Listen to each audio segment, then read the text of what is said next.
Muy buenas tardes a todos.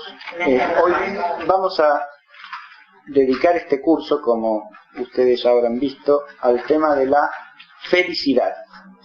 Y el curso se titula Felicidad y Evangelio de Jesucristo, porque lo que procuraremos es hacer una reflexión fundamentalmente teológica sobre el tema de la felicidad. Pero, según la tradición constante de la teología cristiana, esa reflexión teológica tendrá que incluir también una dimensión filosófica, ¿no? Y también una cierta dimensión histórica, porque la teología es una ciencia que parte del dato revelado, pero a la vez se vale como de un saber instrumental de los saberes humanos, de manera tal que, si bien el curso es fundamentalmente teológico, habrá algunas clases de este curso que serán principalmente filosóficas.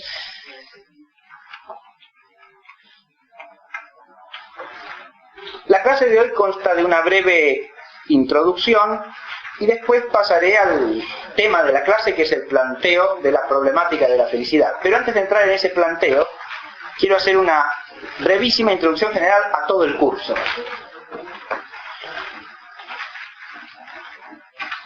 Porque si uno le dice, se va a dar un curso, o alguien dice, voy a ir a un curso sobre la felicidad.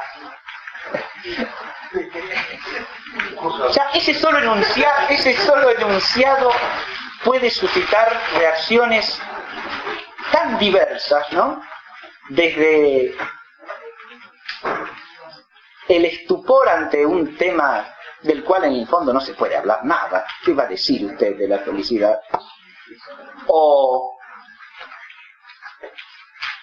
una reacción inclusive humorística y que puede ser despectiva o puede ser simplemente basada en un uso de la palabra solamente para hacer bromas con ella, que también forma parte de nuestra cultura. En otros espíritus o mentes podrá suscitar alguna cuestión reflexiva más profunda, ¿no? ¿Qué es la felicidad?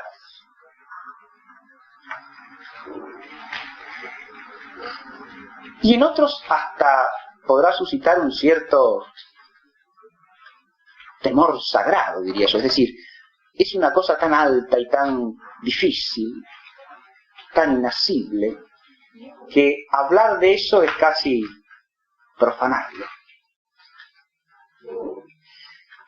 Al decir esto último, yo pienso en lo que me hubiese pasado a mí, si a mí, siendo adolescente, me hubiesen dicho, hay un curso sobre la felicidad. A mí me hubiera suscitado esta reacción última que yo acabo de describir, porque era una palabra que yo era absolutamente incapaz de usar. Es decir, no la podía proferir. Y no la podía proferir porque me causaba eso que acabo de decir, una especie de temor sagrado, como si estuviese tocando algo que no debía ser tocado.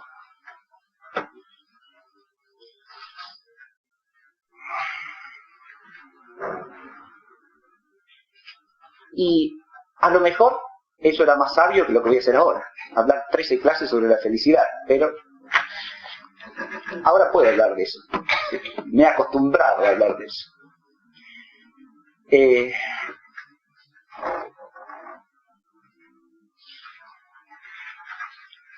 Por otro lado, la mención de la felicidad puede ser vista como algo que todo el mundo sabe de qué se trata. Todos entendemos de qué se habla de la felicidad humana, ¿no? O por lo menos la mayoría de las personas pretenden saber de qué se trata. O también pretenden que cada uno tiene su propia visión de eso, o su propia experiencia de eso. Y en eso también hay algo de verdad, en cuanto que la felicidad es algo personal. Es una cuestión que toca al género humano en su totalidad, pero al mismo tiempo tiene una dimensión estrictamente personal. es la felicidad de cada quien.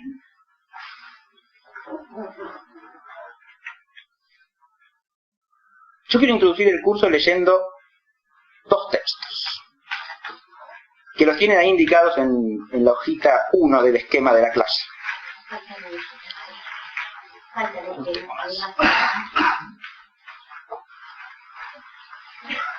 Primero, vamos a leer, en realidad, dos textos de Platón, tomados de la República. El primero del libro segundo.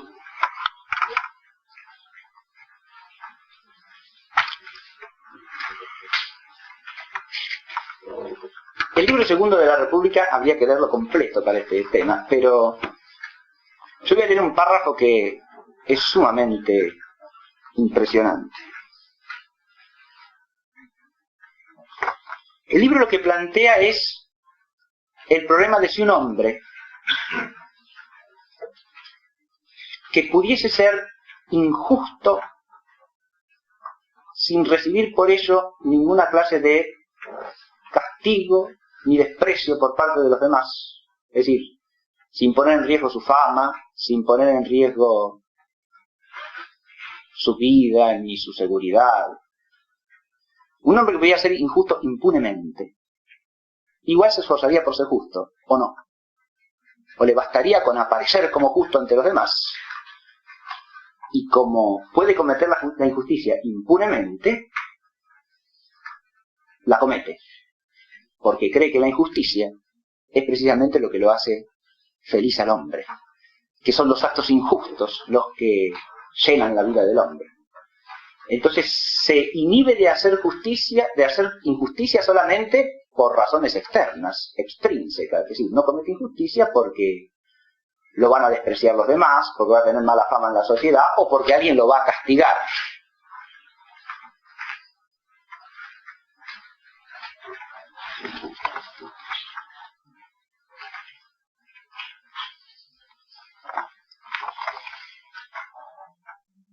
En cuanto al juicio que hayamos de emitir sobre la vida de los dos hombres de que hablamos, el único medio de juzgar rectamente, y no puede haber otro, será el de oponer el uno al otro, considerándolos respectivamente en el ápice de la justicia y la injusticia. ¿Cómo haremos esta confrontación? De la siguiente manera: no amenguemos en nada ni la justicia del justo, ni la injusticia del injusto, sino supongamos a cada uno perfecto en sus costumbres. Y para comenzar con el injusto, imaginémosle en su acción como un extremado artista, porque un piloto o un médico, que lo son consumadamente, perciben a fondo lo que, con arreglo a su arte, es posible o imposible. Emprenden lo primero y renuncian a lo segundo, y si en algo llegan a desbarrar, son capaces de rectificarlo. Pues del mismo modo el injusto, si ha de serlo extremadamente, debe acometer diestramente sus empresas injustas sin permitir que le descubran. Si se dejare sorprender, habrá que tenerles por un artista despreciable, pues la injusticia suprema consiste en parecer uno justo sin serlo. Demos pues al injusto que lo sea perfectamente, la más perfecta injusticia sin quitar de ella nada. Dejémosle cometer las mayores injusticias y granjearse a la vez la mayor reputación de justicia. Que sea capaz de levantarse si alguna vez se le van los pies, que pueda persuadir con su elocuencia si alguien denuncia sus fechorías, o usar de la fuerza cuando fuere menester, por su valor y fortaleza, y por haberse hecho de amigos y recursos. A este tipo que hemos descrito así, opongamos en el pensamiento el varón simple y noble que, como dice Esquilo, quiere ser hombre de bien y no parecerlo. Despojémosle pues aún de la buena fama, ya que, si se le tiene en concepto de justo, recibirá por tal título honores y recompensas, con lo que estará en duda si es por la justicia o por las recompensas y honores por lo que es justo. Dejémosle así desnudo de todo, excepto de la justicia, a fin de hacerlo absolutamente el contrario del otro tipo, que sin la menor falta de su parte se le impute la mayor maldad, y que así se acrisole su justicia y no se relaje por la mala fama o por sus consecuencias, que permanezca inconmovible hasta la muerte, después de haber pasado toda su vida en concepto de malo, siendo bueno. Si uno y otro tipo han llegado así al extremo, uno de la justicia y el otro de la injusticia, podremos juzgar entonces cuál de ellos habrá sido el más feliz. Por vida mía, exclamé, ¿con qué fuerza has sabido esculpir la imagen de estos dos hombres, purificándolos de todo lo accesorio para someterlos a nuestro dictamen? Lo mejor que he podido, repuso, y ahora que han aparecido tal cual son, no será difícil, a lo que me parece, describir la vida que a cada uno le espera. Es lo que trataré de hacer, y si mi lenguaje sonare algo áspero, haz cuenta, Sócrates, que no soy yo el que habla, sino los que ensalzan la injusticia sobre la justicia. Y lo que dirán estos es que el justo, si es tal como lo hemos delineado, será azotado, torturado y encadenado, que le quemarán los ojos, y que tras de haber padecido todos los males, acabará siendo empalado, con lo que comprenderá que no debe uno proponerse ser justo, sino parecerlo. Del injusto, por tanto, podría predicarse con mucho mayor corrección la sentencia de Esquilo, porque es el injusto, ha dicho siempre de aquellos hombres, el que no se cura en su vida de las apariencias, sino de practicar algo que lo sea de verdad, ya que lo que quiere no es parecer injusto, sino serlo. Bueno, este texto es un texto que yo he leído muchas veces, y la primera vez que lo leí era siendo adolescente, precisamente, y es un texto que me ha impresionado siempre, extraordinariamente. Porque lo que plantea acá Platón es una alternativa que se le abre a todo hombre, ¿no? Y lo plantea en relación precisamente con la felicidad. De estos hombres, ¿cuál será más feliz? Si uno sigue leyendo toda la obra, por supuesto, la finalidad de Platón es mostrar que el que quiere ser injusto y solo parecer justo es el más infeliz de los hombres. Y ese es el otro texto que voy a leer. Salto al libro 9 de la República. Y en el libro 9 leemos lo siguiente.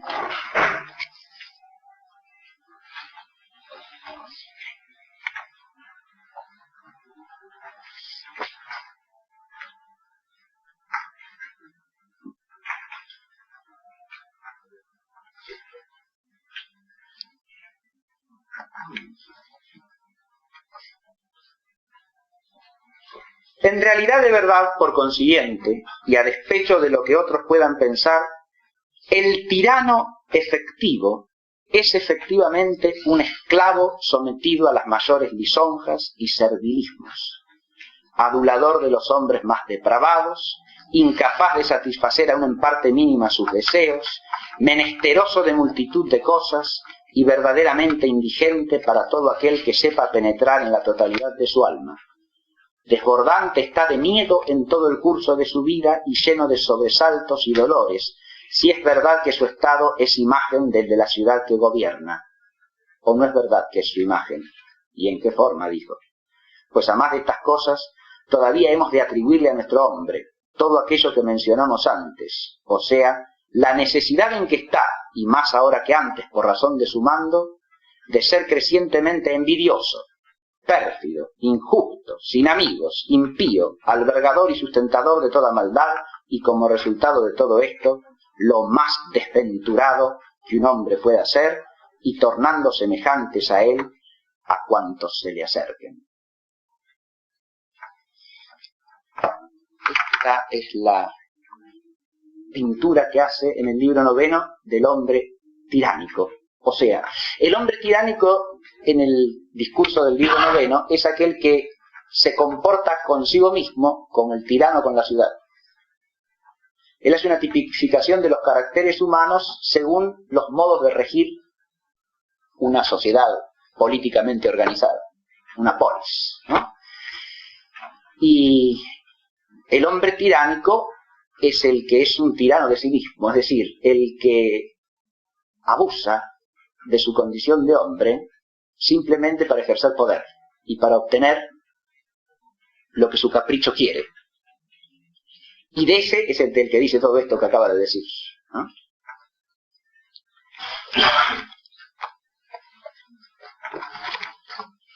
Estos textos de Platón tienen, en mi opinión, una virtud extraordinaria, y es plantear paradójicamente el tema de la felicidad, ¿no? Porque sobre todo si nos referimos al texto del libro segundo, en el oído de hoy día suenan con una actualidad impresionante, ¿no? ¿De qué se trata en la vida del hombre? ¿De ser algo o de parecer algo? ¿Y quién resulta ser más feliz?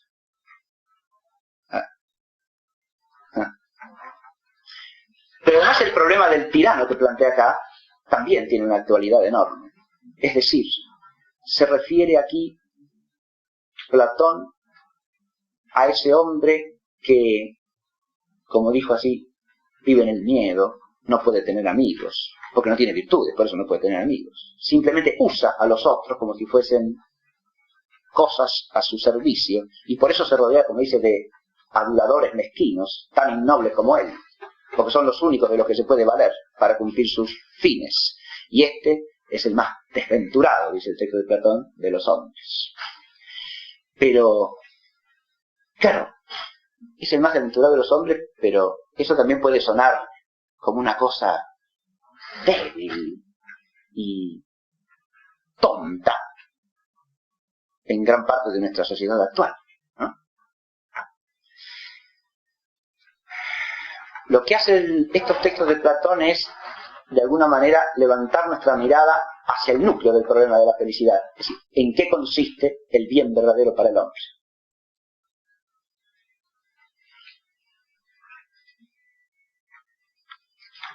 Y tienen algo en común con el texto que vamos a leer a continuación, y es ese carácter paradójico.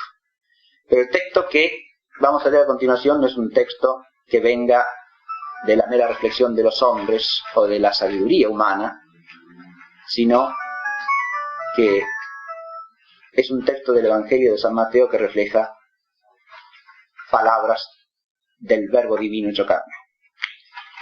Y lo tienen ustedes en el programa. Es el texto de Mateo 5, 3, 12, que dice así: dichosos los pobres en el espíritu, porque de ellos es el reino de los cielos. Dichosos los apacibles, porque ellos heredarán la tierra. Dichosos los que lloran, porque ellos recibirán la consolación. Dichosos los hambrientos y sedientos de justicia, porque ellos serán saciados. Dichosos los piadosos, porque ellos recibirán piedad. Dichosos los puros en el corazón, porque ellos verán a Dios. Dichosos los hacedores de paz, porque ellos serán llamados hijos de Dios. Dichosos los que a causa de la justicia son perseguidos, porque de ellos es el reino de los cielos. Dichosos sois cuantas veces os ultrajen y os persigan y mendazmente digan todo mal contra vosotros a causa de mí. Alegraos y exultad, porque copiosa es vuestra paga en los cielos. De igual modo, por cierto, persiguieron a los profetas que fueron antes que vosotros. Este es el texto que seguramente todos los aquí presentes conocen de las bienaventuranzas evangélicas.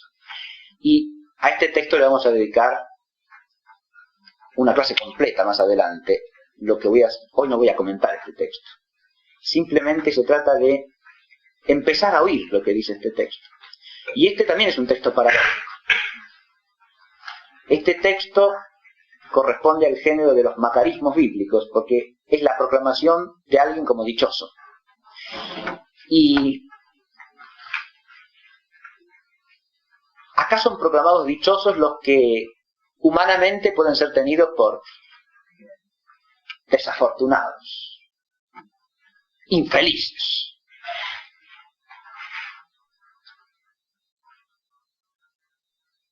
Y de nuevo el texto suscita en nosotros algo que no es idéntico, pero es semejante a lo que pasó con el texto de Platón. Suscita la cuestión de tener que plantearse seriamente, profundamente, por lo menos alguna vez en la vida, ¿qué es ser dichoso? ¿Qué es ser feliz de verdad?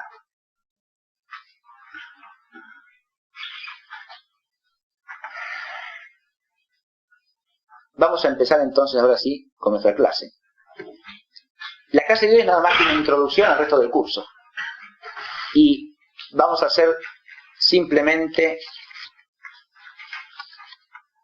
3 cositas. La primera, introducirnos en el vocabulario.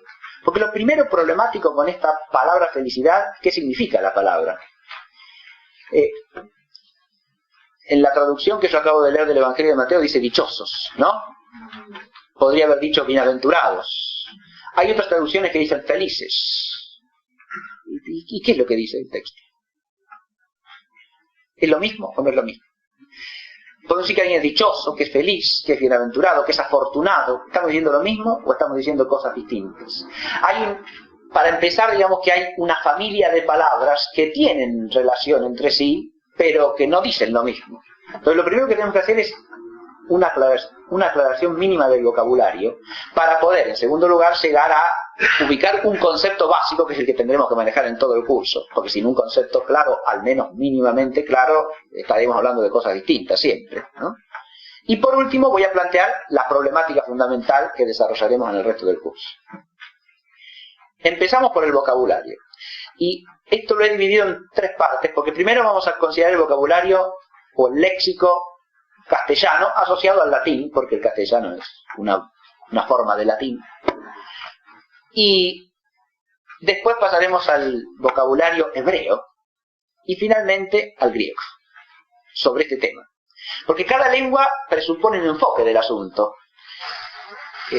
Yo dije hace un rato que el tema de la felicidad a veces suscita la idea de que, bueno, cada quien lo puede entender a su manera. Eso sí se concibe como un relativismo absoluto, es un absurdo. Pero dije que había algo de cierto en eso, en cuanto que la felicidad de cada quien es la suya. Y además esto también tiene una dimensión histórica y cultural. Cada pueblo hace un enfoque distinto del asunto y le da un matiz propio, ¿no? Y eso se expresa en las lenguas. Obviamente no podemos hacer un estudio de todas las familias de lenguas habidas y por haber, ¿no? Pero sí tener en cuenta por lo menos esas lenguas que tienen un papel fundamental en nuestra propia tradición cultural. Entonces empiezo con lo que nos atañe más directamente. La palabra felicidad misma es una palabra latina. Viene de un adjetivo latino que es el adjetivo felix. Felix significa en latín feliz. Felix. Y de ahí viene el sustantivo abstracto felicitas. Felicidad. Ahora, ¿qué es? ¿Cuál es el sentido elemental de esa palabra felix? El sentido primero del término latino es fecundo, fructuoso. Es decir, es un término que se dice en latín clásico y en latín arcaico, principalmente del mundo vegetal, ¿no? El árbol es felix cuando es un árbol sano y por lo tanto que da fruto. Ese es el significado primario del término. O sea que la idea básica apunta a la fructuosidad, a la fecundidad de un ser vivo. De modo que si retuviésemos en la mente y en el oído el sentido originario de la palabra, cuando decimos que alguien es feliz, lo que estamos diciendo es que tiene una vida sana y por lo tanto fecunda, ¿no? Esa sería la idea básica del término felicidad. Hay otro término latino, que es el término beatus. Es el otro término fundamental en el léxico latino. Beatus, cuyo sustantivo derivado es beatitudo, ¿no? Si nosotros leyésemos el texto latino de la Vulgata que traduce este texto evangélico, leeríamos así: Beatus, pauperes, spiritu. O sea, beati, no beatus, perdón. Beatus. Beatos los pobres de espíritu, etc. La Vulgata traduce así. Traduce el griego, que ya vamos a ver qué término es, todavía no, así no nos confundimos. Lo traduce por el término latino beatus. Beati, tales, beati, lo que traducción ha dicho. La palabra beatus, si uno va a los diccionarios latinos y a los etimológicos latinos, sí, aparece asociada, traducida muy directamente como beatus es dichoso, que tiene felicidad, que goza de dicha, pero el núcleo del término y de la raíz del término parece indicar la idea de plenitud. Y es un significado que tiene también el verbo asociado, que significa colmar, llenar, plenificar. Mientras Félix apunta a la consecuencia de una vida sana, que es la fecundidad o la fructuosidad, Beatus apuntaría a algo que es intrínseco al que llamo así, es decir, apunta hacia la idea de que hay una plenitud en el ser que lo hace lleno, lo colma. Y por eso está muy bien que la tradición cristiana haya elegido ese término para hablar de la felicidad plena y para aplicarlo inclusive a Dios. Dios es Beatus, porque tiene la plenitud absoluta, perfectísima, última, total. Santo Tomás, en el vocabulario que usa en la Suma de Teología, en la Suma contra Gentiles también, contrapone sistemáticamente el término Felix y el término Beatus, y llama felicitas a lo que diríamos la felicidad humana temporal, la que es posible para el hombre en la tierra. En cambio, beatitudo es la plenitud de la vida eterna. Y está muy bien eso, porque en la tierra plenitud última y colmada es lo que no puede haber. Podrá haber una cierta plenitud, pero él, para destacar esa antítesis, lo que hace es usar el término feliz solamente para la felicidad posible para el hombre en el tiempo, que está siempre atravesada de infelicidad, está mezclada con. Porque por más que se tenga una plenitud, es una plenitud a medias y es una plenitud pasajera, que en algún momento está llamada, por lo menos en esa figura y forma, a terminarse.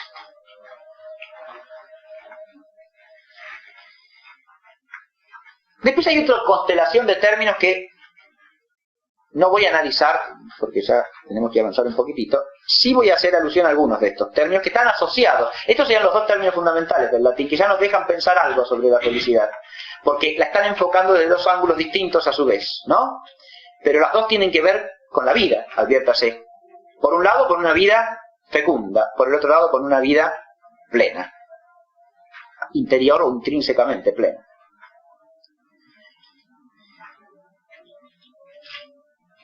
Si yo digo afortunado, allá digo otra cosa completamente distinta. Fortunatus está aquí también, ¿no?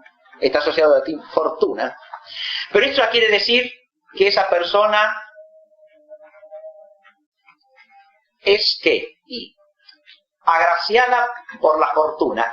Esto sí que es algo totalmente extrínseco. Ya no es algo que está en él, no se refiere a su vida. Se refiere a que la fortuna lo favorece. Y la fortuna no es algo que el hombre pueda manejar. No. En esos bienes de la fortuna se pueden pensar en bienes muy distintos, ¿eh? No necesariamente bienes materiales. Pueden ser bienes materiales, bienes de orden social. Incluso se puede llamar a alguien afortunado porque tiene ciertos talentos que le ha dado la naturaleza o que le ha dado Dios. De manera que eso, el afortunado es afortunado porque le ha tocado alguna cosa buena en suerte. Ya es otro concepto distinto.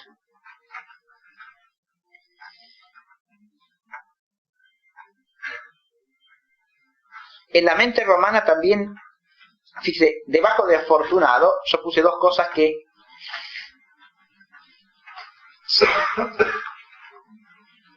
se acercan desde la felicidad a la beatitud, progresivamente. Están puestos en un cierto orden, ¿no? Porque la primera que aparece ahí es la alacritas. De ahí viene la palabra castellana alegría. Alegre viene del adjetivo alacer, que significa vivaz, entusiasta, vigoroso. Es la actitud del que tiene entusiasmo vital, digamos así. Eso es la alegría, ¿no? Y la alegría, si bien no es ni la felicita ni la beatitudo, está relacionada claramente con ella, porque si hay una vida sana, hay alegría. Si hay una vida plena, hay alegría. Hay esa espontánea actitud de entusiasmo, ¿no? Por la vida misma. No una actitud prevalente de cansancio, de desaliento, de desprecio o hasta de rechazo de la propia vida, o de desconfianza. Y lo otro que figura es el concepto de virtud, porque el concepto de virtud, que a nosotros nos puede parecer totalmente, es que tiene que ver la virtud con todo esto. En la mente romana está profundamente ligado, porque fíjese que virtus tiene la misma raíz de dos palabras que son vir y vis. Vis quiere decir fuerza y vir quiere decir varón. La virtus es la fortaleza, la energía, la fuerza para hacer lo que se debe hacer. De nuevo, eso tiene que ver con la vida sana y con la vida plena, porque esa fuerza es inseparable de eso, ¿no? Esa capacidad enérgica para hacer lo que se debe, para cumplir con los oficia y con las obligaciones, es decir, con lo que uno tiene por hacer y lo que uno tiene por cumplir. Si no estoy usando la palabra virtud en el sentido filosófico acá, sino en el sentido que tiene vulgarmente en la lengua romana, en la lengua latina. Y del otro lado he puesto otros conceptos básicos que también son indisociables. En el medio de Felix y Beatus puse el término gaudium, este significa gozo. De nuevo es un término que pertenece a la misma constelación semántica, claro, porque el gozo va asociado a la alegría, va asociado a la fecundidad, va asociado a la plenitud, sí señor. Aunque no es ni lo uno ni lo otro, es más bien como una consecuencia de ello, ¿no? Lo mismo que la alegría, el gozo son consecuentes a la beatitud y a la felicitas. Y del otro lado hay tres términos que son los términos ius, bonus y fas, que de nuevo son inseparables en esta constelación semántica si uno la examina desde la mente tradicional latina. Porque la vida fecunda y la vida colmada o plena son vida fecunda ¿en qué? Y en bien. Y colmada en o de bien también. Si no hay referencia al bien, no se puede ni entender de qué se trata cuando se habla de una vida plena o de una vida fecunda. ¿Fecunda en qué? Como la del injusto consecuente consigo mismo de Platón, fecunda en trampas, ¿no? O fecunda en bien. Claro, pero es ¿en qué? ¿Y plena de qué? Pues puede estar plena de egoísmos y de miseria, pero entonces está vacía, no está plena. Claro. Pero se la puede llenar de eso a la vida humana también, ¿no? O hacer como que se la llena de.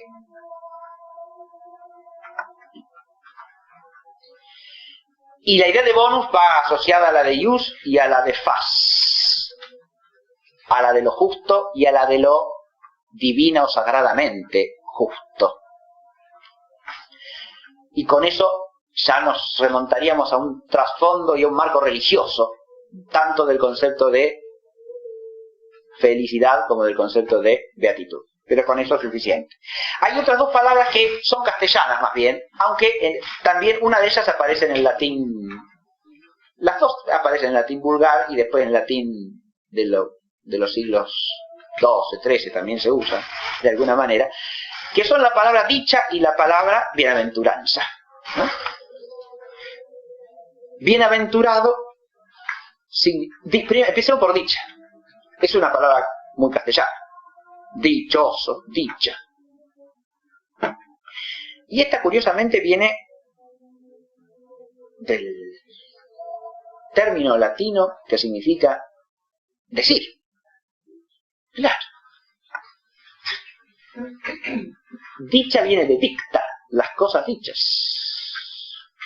Pero ese término en latín vulgar asume la significación de el elogio, la alabanza que se hace de alguien, las cosas que se dicen bien de alguien, ¿no? Como una especie de bendición que reconoce que alguien está colmado de bienes, ¿no? Esas son las dictas. Y de ahí que dicha viene a significar, o dicha sería ese estado del que es objeto de los dicta, es decir, de que es objeto de esos dichos de alabanza, de complacencia por el bien que tiene, ¿no?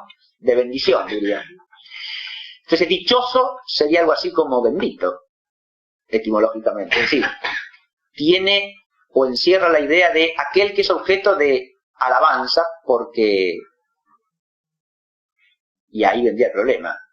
Porque le va bien, ¿en qué? Porque es feliz, porque tiene bienes. Ahora, ¿qué bienes? Y ahí ya se abre todo un espectro enorme, ¿no? Porque alabamos a alguien como dichoso, ¿por qué? Solemos felicitar a la gente cuando cumple años, por ejemplo, ¿no? Porque vive, claro. Celebramos su vida. O cuando se casa, o cuando se recibe en algún oficio o profesión, ¿no? Esas cosas. Eso es lo que socialmente nosotros elogiamos así, decimos, qué bien, felicitación, ¿no? Lo felicitamos. Bien. Podemos centrarnos en eso, y simplemente, y ahí nos quedamos, ¿no? Y son cosas. Y fíjense que en todos esos casos se trata de cosas elementales que pueden ser el principio de algún bien. Y nada más, ¿no? Bienaventurado ya tiene otro sentido. Bienaventurado quiere decir, fíjate, bona ventura en latín son los bienes por venir, los bienes venideros. De modo que bienaventurado es aquel a quien le aguardan o esperan bienes. Esta es una palabra que ya directamente se asocia a lo por venir, ¿no? No a lo presente, sino a lo que está por acaecer, a lo que está por llegar. Y eso puede referirse a un bien inmediato, ¿no? Bienaventurado porque, bueno, mañana o pasado mañana va a recibir un premio, ¿no? Entonces, o porque dentro de unos días se va a casar, como dijimos, el otro ejemplo que usé recién. Pero también puede mirar a un futuro más lejano, ¿no? Y por eso también en el vocabulario castellano, cristiano, este mismo texto que yo leí hace un rato suele traducirse diciendo bienaventurados tales, bienaventurados los pobres, bienaventurados los mansos, bienaventurados. Porque ahí se está hablando de un bien por venir, de un bien que aguarda a ese. Pasemos ya al vocabulario hebreo.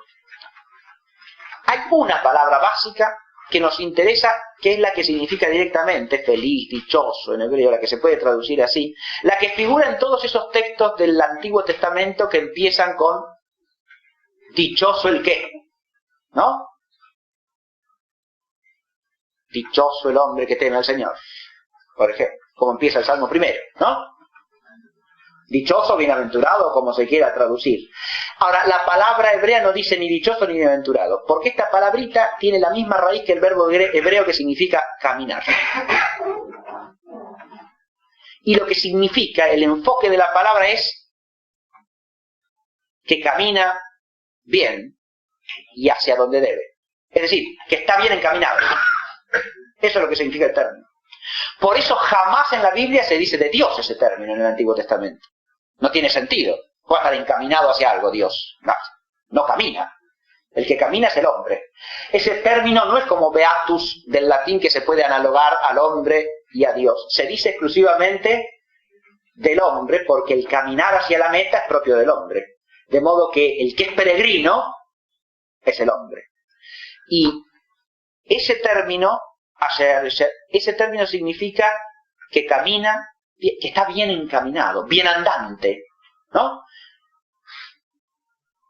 Que va hacia donde Dios lo llama y que va bien, que va por donde debe. Ese es el sentido del término. Ese es otro enfoque distinto, ¿sí? Alude a la dinámica, es un término dinámico, como suelen ser los términos hebreos, dinámico en el sentido de que alude a una actividad, que es un movimiento hacia una meta, ¿no? Y la meta ahí es el fin que surge de la vocación, en el concepto hebreo bíblico. Por eso es el hebreo bíblico, estamos diciendo otra literatura hebrea antigua, no conocemos, ¿no? En el hebreo bíblico este término habla de un encaminarse hacia una meta, pero esa meta es la meta de la esperanza teologal, es la meta de la promesa, es la meta puesta por Dios para el hombre, a la que Dios llama al hombre. De manera, por eso está bien encaminado el que teme al Señor, el que sigue sus preceptos, el que escucha su palabra, etcétera, etcétera, como dicen los libros sapiencianos, ¿no? Eso está esquematizado ahí en el... Este término también se asocia en hebreo a otros dos que aparecen muchas veces juntos, ¿no? Junto a feliz o dichoso aparece el gozo y aparece el canto. Si uno recuerda los salmos, eso es constante, ¿no? Es decir, a la felicidad va asociada por el lado derecho, fíjense, del temor del Señor, que implica la palabra, la ley, la sabiduría. De esto hablaremos en otra clase también en particular sobre la felicidad en el Antiguo Testamento, así que no tengo para qué extenderme en esta parte del esquema. Pero a ese andar bien se unen el gozo o alegría, aún en medio de las penurias. Fíjese que en ese sentido el Antiguo Testamento y el hebreo bíblico son muy realistas, porque ese caminar bien puede ir acompañado de desdichas terribles, ¿no? Job es un varón justo y le caen todas las desgracias encima, ¿sí? La fortuna se le torna adversa en todos los frentes, ¿verdad? Y sin embargo, en el fondo persiste el caminar, porque más allá de toda esa oscuridad temporal está la promesa de Dios y la palabra de Dios que trasciende todo tiempo. Y entonces, en la medida en que persiste la fe, persiste la capacidad del gozo y del canto, que expresa el gozo. Porque el cántico es eso, es la expresión gozosa y alabante del caminar bien, que sería la felicidad según la semántica hebrea. Pasemos al griego, para terminar con esta introducción filológica, ¿no? En griego hay dos palabritas fundamentales, pero en realidad hay una que yo he destacado más porque tiene una peculiaridad que hay que contrastar con la anterior. En hebreo tenemos una palabra que nunca se refiere a Dios, insisto, sino solo al hombre, bien andante, bien encaminado. Dios es el santo. Pero no hay una palabra hebrea que hable de la felicidad divina, ¿no? O de la beatitud. La palabra griega makar o makarios, en cambio, nombra una propiedad de los dioses y del ser divino. Makar, makarios, que se traduce también por feliz, es la felicidad de los dioses y equivale en plural, makarioi, a los dioses. Hay dos epítetos que significan los dioses en griego. Uno es inmortales y el otro es felices, los dichosos, los felices. Y las cosas son inseparables. El hombre es el mortal. Los dioses son los inmortales. Y porque son los inmortales, son esto. Si tienen una vida inagotable, inacabable, y en eso radica su felicidad. Fíjense que esto se puede asociar con la idea latina de la plenitud, ¿no? Pero ya en un sentido ontológico, como es típico del griego. Está hablando de una plenitud de ser, que los hace indeficientes, vivos para siempre, a diferencia del hombre, cuya vida en la tierra se acaba. Entonces, ese ser makarios es una propiedad divina. Ahora se invirtió el asunto, ¿no? Ahora es un atributo de la divinidad, la felicidad, no del hombre.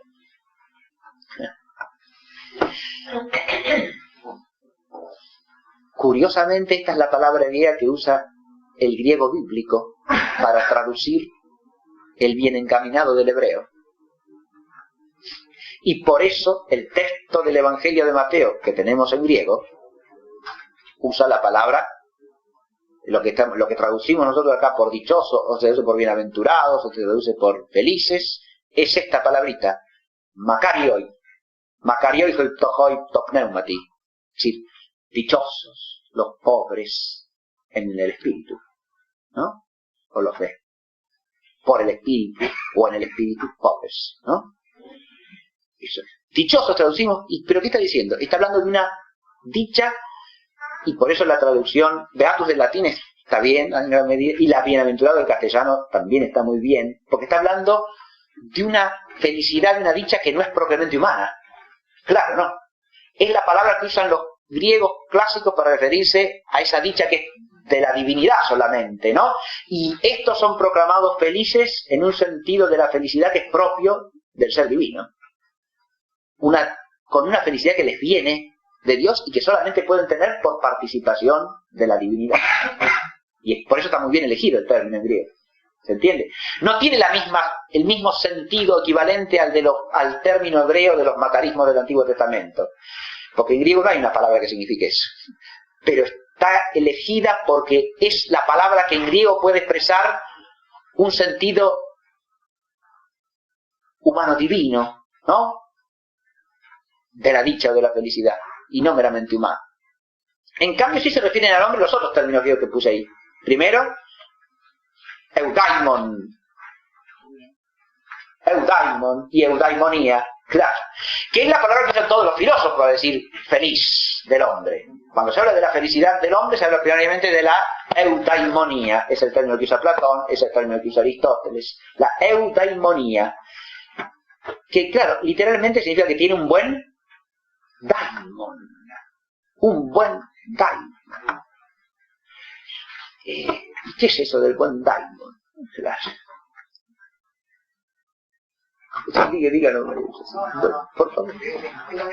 No, porque yo me explico mucho de leo bien. Sí, está muy bien. Es el buen daimon. Fíjese, claro, un daimon bueno. Ahora, ¿qué se refiere el daimon? El daimon es básicamente, los daimones en la concepción griega son seres espirituales, espíritus que acompañan al hombre. Pueden ser para bien o pueden ser para mal. Hay daimones. Claro, de ahí viene la palabra castellana demonio, obviamente, sí.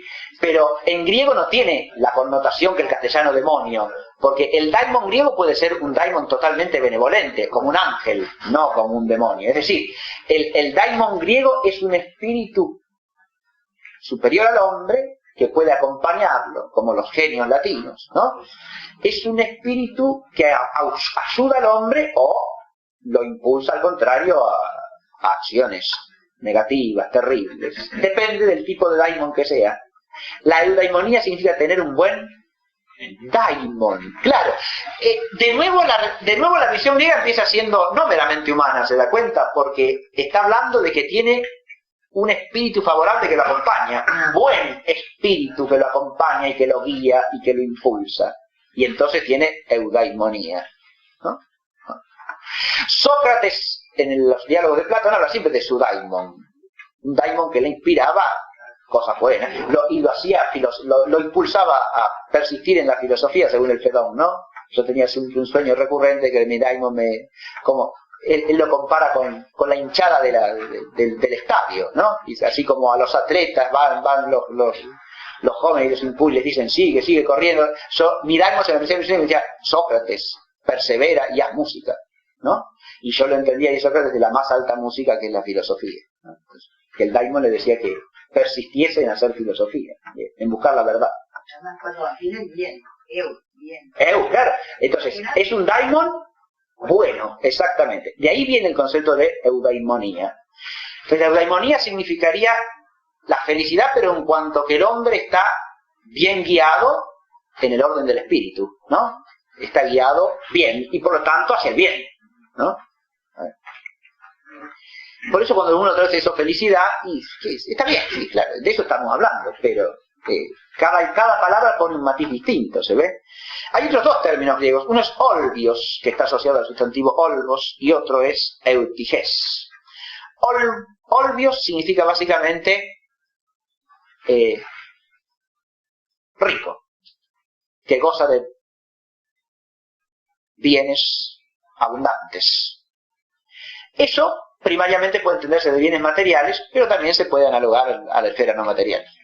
Y lo segundo, el otro, eutiges, que significa lo mismo que afortunado, es el que tiene buena fortuna, ¿no?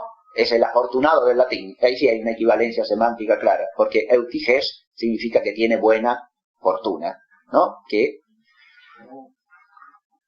tige le es favorable, es decir, que la fortuna le es propicia. Bien. Ahora, este prolegómeno filológico nos tiene que servir únicamente para desembocar en el concepto, ¿no? Pero empezamos por acá, ¿por qué? Porque así advertimos por lo menos que la realidad de lo que llamamos felicidad es complejísima. Si no fuese compleja en sí misma, si no fuese una realidad que tiene diversas aristas, costados, aspectos, no podríamos tener un vocabulario tan rico y tan complejo para enfocar esa misma realidad. ¿Se entiende? Esta riqueza del vocabulario que tomamos de distintas lenguas nos deja ver que esa cosa que llamamos felicidad es una cosa compleja. Y por lo tanto hay que mirarla con cuidado y contemplarla con detenimiento. Pero insisto, esto nos tiene que servir para desembocar en el concepto de felicidad. Y sobre el concepto de felicidad, hoy no voy a proponer una definición al modo filosófico.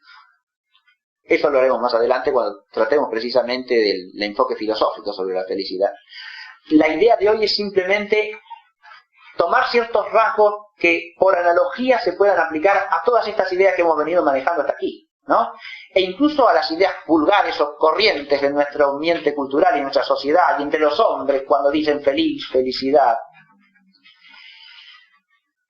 La primera pista nos la da el joven Aristóteles. Si quieren pueden volver al programa.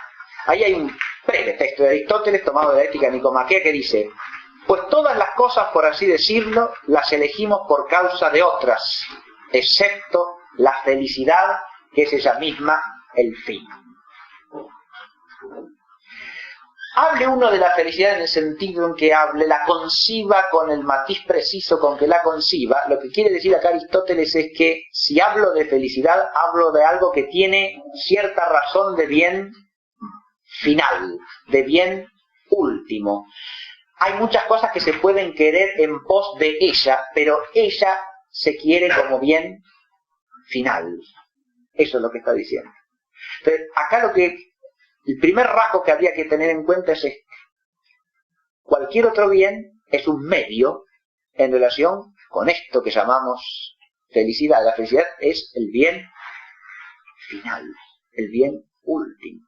Ahora, el problema es que hay que concebir qué es verdaderamente y realmente para el hombre el bien final.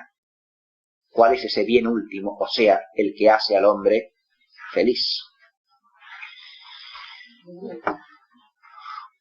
Una segunda razón que aparece de distintas maneras es la de plenitud de vida. Y claro, porque de ahí que el término beatus sea central en toda esta constelación que acabamos de presentar, ¿no?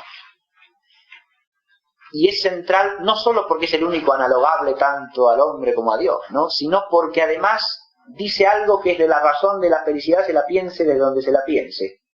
Dice cierta plenitud.